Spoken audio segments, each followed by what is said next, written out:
kesempatan kali ini, saya Sopir Hurufa Kurniawati, mahasiswa Magister Prodi PKMI UIN Sunan Kalijaga, ingin menyampaikan materi terkait mata kuliah studi Al-Quran Perspektif Pendidikan Islam, di sini dengan tema kecerdasan emosional dalam perspektif pendidikan Al-Quran, yang dimana mata kuliah ini diampu oleh Ibu Dr. Dwi Ratnasari SAG MAG. Baiklah, di sini kita akan belajar mengenai 7 poin penting yang terkait dengan kecerdasan emosional dalam perspektif Al-Quran. Yang pertama, kita akan belajar mengenai kecerdasan menurut para ahli, kemudian mengenai kecerdasan emosional dalam Al-Quran, kemudian mengenai pengertian kecerdasan dalam Al-Quran itu sendiri, kemudian mengenai fungsi dan peran kecerdasan emosional dalam Al-Quran, kemudian mengenai implikasi dari kecerdasan emosional terhadap pendidikan Islam, kemudian mengenai cara mengelola emosional dalam Al-Quran, dan yang ketujuh, yang terakhir, yaitu kita akan belajar mengenai bagaimana cara mengembangkan kecerdasan emosional dalam Al-Quran. Nah, untuk yang pertama, jadi kecerdasan emosional menurut para ahli itu di sini ada dua ahli. Yang pertama itu menurut Salovey dan yang kedua itu menurut Daniel Goleman. Jadi terdapat berbagai pendapat yang dikemukakan oleh para pakar pendidikan mengenai kecerdasan emosional. Untuk Salovey itu menyatakan bahwa EQ adalah kemampuan seseorang dalam mengenali emosi melalui keterampilan kesadaran diri mengelola emosinya dengan intelijen, to manage emotional with intelligence, dengan cara menjaga keselarasan emosional dengan mengungkapkan, memotivasi diri dan kecakapan dalam membina hubungan tersebut. Nah, kemudian menurut Daniel Goleman, di sini adalah tokoh yang sangat populer dalam mengemukakan arti dari kecerdasan emosional itu sendiri adalah kemampuan manusia berupa keterampilan emosional yang akan membentuk karakter, termasuk di dalamnya itu ada pengendalian diri, empati, modifikasi, semangat, kesabaran, ketekunan, dan keterampilan sosial. Nah, kemudian untuk aspek kecerdasan emosional dalam Al-Quran itu meliputi 5 aspek. Di sini diambil dari pendapat Goleman dan Salovey. Yang pertama yaitu kemampuan mengenali emosi, yang kedua kemampuan mengelola dalam mengekspresikan emosi, yang ketiga kemampuan memotivasi diri, yang keempat kemampuan mengenali emosi orang lain atau yang biasa disebut dengan empati, dan yang kelima kemampuan membina hubungan dengan orang lain. Nah, kemudian untuk kecerdasan emosional dalam Al-Quran itu terdapat dalam surat Al-Isra ayat 9 yang berbunyi, Inna hadzal Qur'ana yahdi lillati hiya aqwamu wa yubashshirul mu'minina alladzina ya'maluna sholihati anna lahum ajran kabira. Di sini disebutkan bahwa kecerdasan emosional dalam perspektif Al-Quran itu identik dengan nafsu yang dianugerahkan oleh Allah Subhanahu wa taala. Dan nafsu inilah yang nanti akan membawanya menjadi orang baik atau orang buruk, orang budiman atau orang bodoh, dan juga orang pemurah atau orang pemarah dan lain sebagainya. Kemudian untuk fungsi dan peranan kecerdasan emosional itu di sini memiliki fungsi yang tinggi.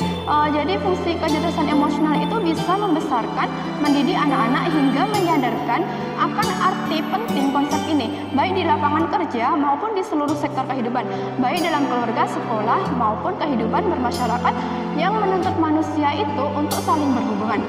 Nah, kemudian peranan kecerdasan emosional dalam pendidikan Islam itu memiliki peranan yang sangat besar dalam membesarkan dan mendidik anak-anak, di mana tentunya pendidikan Islam ini memiliki kepentingan secara menyeluruh, bagaimana mengupayakan agar manusia dapat mewujudkan penanaman nilai-nilai ketakwaan dan akhlak serta menegakkan kebenaran dalam rangka membentuk manusia yang berbudi luhur. Nah, untuk implikasi kecerdasan emosional dalam pendidikan itu sendiri, jadi perlu kita ketahui di sini sangat menentukan bagaimana keadaan diri seseorang. Jadi ketika misalkan ada anak sedang mempunyai emosi yang tidak stabil, nah hal tersebut tentunya akan sangat mengganggu ketika dia mau belajar. Jadi ketika orang itu mempunyai emosi yang tidak bagus, ketika mau belajar pastinya dia akan merasa bad mood atau merasa ogah-ogahan. Begitu juga sebaliknya ketika orang yang mempunyai emosi yang bagus dan ketika dia belajar maka dia akan mempunyai semangat yang bagus dalam belajar dan tentunya akan mempengaruhi hasil belajar dari anak itu sendiri. Nah, kemudian untuk cara mengelola emosi dalam Al-Quran itu jadi ada beberapa, yaitu ketika kita sedang dalam keadaan emosi sebaiknya kita segera memohon perlindungan kepada Allah. Kemudian di situ kita bisa membaca ta'awud karena sumber marah itu adalah dari setan. Yang kedua, kita bisa diam dan menjaga lisan. Kemudian untuk yang ketiga, kita bisa mengambil posisi yang lebih rendah. Jadi terdapat hadis riwayat Ahmad yang mengatakan bahwa apabila kalian marah dan dia dalam posisi berdiri, maka hendaknya dia duduk karena dengan itu marahnya akan hilang. Jika belum juga hilang, maka hendaknya dia mengambil posisi tidur. Seperti itu. Kemudian yang keempat, ingatlah sebuah hadis. Jadi ketika kita sedang emosi yang tidak stabil, kita disuruh mengingat sebuah hadis yang di mana hadis itu berbunyi, siapa yang berusaha menahan amarahnya padahal dia mampu melupakannya, maka dia akan Allah panggil di hadapan seluruh makhluk pada hari kiamat sampai Allah menyuruhnya untuk memanggil bidadari yang dia kehendaki. Nah, kemudian untuk yang terakhir, kita bisa segera berwudu dan mandi. Kemudian bagaimana cara mengembangkan kecerdasan emosional sendiri itu? Di sini saya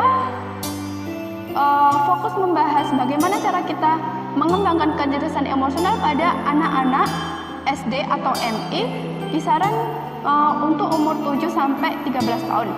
Jadi di sini kita bisa melatih anak untuk mengenali emosi dirinya sendiri.